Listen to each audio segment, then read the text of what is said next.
തൊണ്ടിമുതൽ തിരിമറി കേസിൽ മുൻ മന്ത്രി ആന്റണി രാജുവിനെ തിരിച്ചടി. ഹൈക്കോടതി ശിക്ഷാവിധി മരവിപ്പിച്ചില്ല.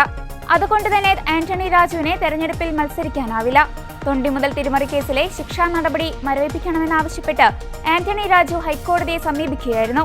കേസിൽ കുറ്റക്കാരനാണെന്ന തിരുവനന്തപുരം സെഷൻസ് കോടതി വിധി മരവിപ്പിക്കാനാണ് ആന്റണി രാജു ഹൈക്കോടതിയെ സമീപിച്ചത്.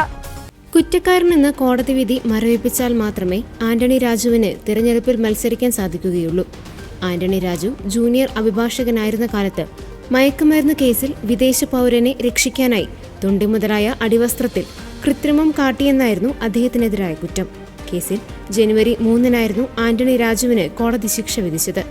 3 വർഷം തടവും 10,000 രൂപ പിഴയുമായിരുന്നു ആന്റണി രാജുവിന് ലഭിച്ച ശിക്ഷ. തന്റെ കക്ഷിയെ രക്ഷിക്കാൻ ആന്റണി രാജു കൃത്രിമം നടത്തി. ജുഡീഷ്യറിയുടെ അന്തസ്സ് ഉയർത്തിപ്പിടിക്കേണ്ടവരാണ് കുറ്റം ചെയ്തത്. പ്രതികളുടെ പ്രവൃത്തി കേവലം ക്രമക്കേടല്ല, നീതിയുടെ ഗതിയെ ബോധപൂർവം തടസ്സപ്പെടുത്താനുള്ള ശ്രമമാണ് നടന്നത് എന്നാണ് കോടതി വിധിപകർപ്പിൽ പറഞ്ഞത്. നീതിന്യായ വ്യവസ്ഥയെ അട്ടിമറിക്കാനുള്ള ആസൂത്രിത നീക്കമാണ് നടന്നതെന്നും അന്ന് നീതിന്യായ വ്യവസ്ഥയുടെ പരാജയമുണ്ടായെന്നും കോടതി ചൂണ്ടിക്കാട്ടിയിരുന്നു. 1990 ഏപ്രിൽ 4-ന് തിരുവനന്തപുരം വിമാനത്താവളത്തിൽ ലഹരിമരുന്ന് കേസിൽ പിടിയിലായ ഓസ്ട്രേലിയൻ പൗരനെ ശിക്ഷയിൽ നിന്ന് രക്ഷപ്പെടുത്താൻ തൊണ്ടിയായ അടിവസ്ത്രത്തിൽ കൃത്രിമം കാട്ടിയെന്നാണ് ആന്റണി രാജുവിനെതിരായ കേസ്. അടിവസ്ത്രത്തിൽ ഒളിപ്പിച്ച 61 ഗ്രാം ഹാഷിഷുമായി ആൻഡ്രൂ സൽവാദോർ സെർവരി പിടിയിലായിരുന്നു.